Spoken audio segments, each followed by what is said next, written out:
आज की इस वीडियो में हम पढ़ेंगे पूर्ण वर्ग संख्या को वर्गमूल से बाहर निकालना। ठीक है, ये जो यहाँ पे संख्या लिखी हुई है रूट के अंदर, वो सभी पूर्ण वर्ग है। ठीक है, आज हम इन्हें ही पूर्ण वर्ग, ये जो संख्या है इन्हें हम बाहर निकालना चाहिए, हम बाहर कैसे निकालेंगे। ठीक है, बेसिक तरीका नहीं लगाएंगे इसका। ठीक है, अलग तरीके से देखेंगे। इससे इस तरीके को करने के लिए सबसे पहले हमें 1 से लाकर 10 तक, कम से कम 1 से लाकर 10 तक हमारे स्क्वायर याद होने अनिवार्य है। मतलब इतने तो याद होने ही चाहिए। अगर आपके आगे भी याद है तो बहुत अच्छी बात है। ठीक है, देखते हैं जैसे हमारे पास लिखा हुआ है। सबसे पहले सवाल है हमारे पास 21 और 16, मतलब 21 और 16, ये किसका वर्ग है। अब हम करते क्या है, सबसे पहले हमें करना क्या है, दो दो के पेयर बनाने हैं पीछे से। हमेशा पीछे से पेयर बनाने शुरू करेंगे। हमने यहाँ से पेयर बनाना शुरू किया, दो का पेयर यहाँ से, बस दो का पेयर बना लीजिए। अभी देखिए बाद में क्या लिखा है, 6 लिखा है। तो हमें ये चेक करना है कि 6 किस संख्या का इकाई अंक है, मतलब लास्ट डिजिट किस का है। तो हम देखिए 6 का इकाई अंक 6 होता है और 4 का इकाई अंक 6 होता है, मतलब 4 का भी 6 होता है लास्ट डिजिट, और 6 का भी 6 होता है। ठीक है, इसका मतलब क्या हुआ, इसका मतलब ये हुआ कि ये जिस संख्या का वर्ग है, ये जो संख्या अंदर रखी है, ये जिस संख्या का वर्ग है उस संख्या का इकाई अंक या तो 4 होगा या फिर 6 होगा।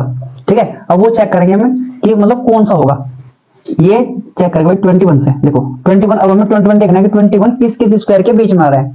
21 किसके बीच में आ रहा है, हाँ बोलो 16 के और 21 के बीच में। ठीक है, और 16 और 25 के बीच में 21 आ रहा है। 16 किसका स्क्वायर है, 4 का स्क्वायर 16 और 5 का स्क्वायर 25, इन दो के बीच में आ रहा है हमारा 21। ठीक है, तो अब हमें देखो, हमेशा देखो इतना लिखने के बाद जो छोटे वाला स्क्वायर होगा उसके हमें पहले वाला, जिसका भी स्क्वायर होगा छोटे वाला, तो हमें वही लिखना है। 4 का स्क्वायर है तो 4 हमने लिख लिया। ठीक है, अब इसके बाद करना क्या है, ये चेक करो कि 21 किसके ज्यादा पास में है, 25 के ज्यादा पास में है या 16 के ज्यादा पास में है। तो आप बोलो 25 के ज्यादा पास में है। अगर 25 के ज्यादा पास में है तो 25 कैसी संख्या है, बड़ी संख्या ना, 25 बड़ी संख्या ना, तो 25 अगर बड़ी संख्या है तो इन दोनों में तो जो बड़ा है वही लास्ट डिजिट पर होगा, मतलब लास्ट डिजिट क्या होगा इसका 6 होगा, मतलब इकाई पर क्या होगा 6 होगा, तो इसलिए 46 इस सवाल का उत्तर हो जाएगा। ठीक है, चलो नेक्स्ट सवाल लिखते हैं। ये रखा है हमारे पास 118 81। ठीक है, करना क्या है, सेम वही प्रोसेस है हमारा, दो दो के पेयर बनाएंगे हम पीछे से। ठीक है, दो दो के पेयर बना ले, बाकी जितने बच गए उसको छोड़ देंगे ऐसे। ठीक है, अब हमें चेक करना है कि एक किस किस संख्या का इकाई अंक होता है।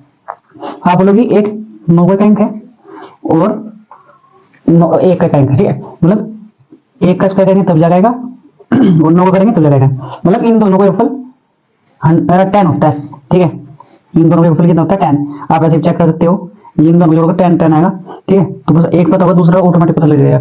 अब क्या करना है, देखो ये 118 किस स्क्वायर के बीच में है, 118 किसके बीच में, 10 का स्क्वायर 100 और 11 का स्क्वायर 121, मतलब 11 का स्क्वायर और 10 का स्क्वायर इनके बीच में है। मतलब 10 का स्क्वायर लिखेंगे हम, कितना हो गया हमारे पास 100।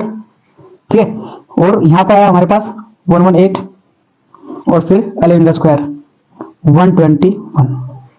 ठीक है, मैंने क्या बताया था कि जो सबसे छोटा वाला स्क्वायर होगा पहले उसे लिख लेना है, 10 लिख लिया हमने। अब हमें चेक करना है कि ये 118 किस ज्यादा पास में है, 121 ज्यादा पास में है या 100 ज्यादा पास में है। तो आप बोलोगे 121 ज्यादा पास में, और 121 क्या संख्या है, बड़ी संख्या।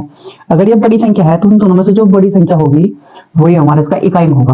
दोनों में से बड़ा कौन सा है, 9, तो 9 इसका इकाई अंक होगा। इसका मतलब क्या होगा कि 109 इस सवाल का उत्तर हो जाएगा। चलो हम नेक्स्ट सवाल को देखते हैं। जैसे हमारे पास लिखा 13 69, करना क्या है, सेम वही प्रोसेस, दो दो के पेयर बनाएंगे हम पीछे से।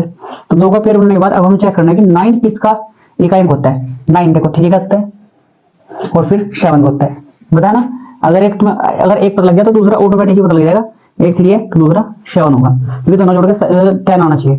तो देखो ये तो हो गया, बस सिर्फ ये जो लास्ट की जो दो पेयर है इनसे सिर्फ एक काम करना है कि सिर्फ इकाई अंक पता करना है, बाकी काम सिर्फ इसका है जो बाद की बची संख्या रहेगी हमारे पास।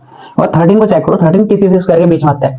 तो आप बोलोगे 9 के और सॉरी 3 के और 4 के, 3 का स्क्वायर 09 और 4 का स्क्वायर 16, और इन दो के बीच में आता है हमारे पास 13।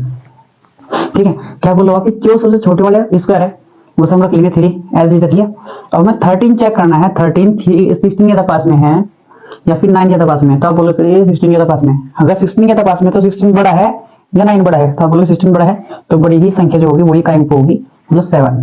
ठीक है, तो इसका उत्तर हो जाएगा 37। जैसे हमारे पास नेक्स्ट सवाल लिखा है 9604।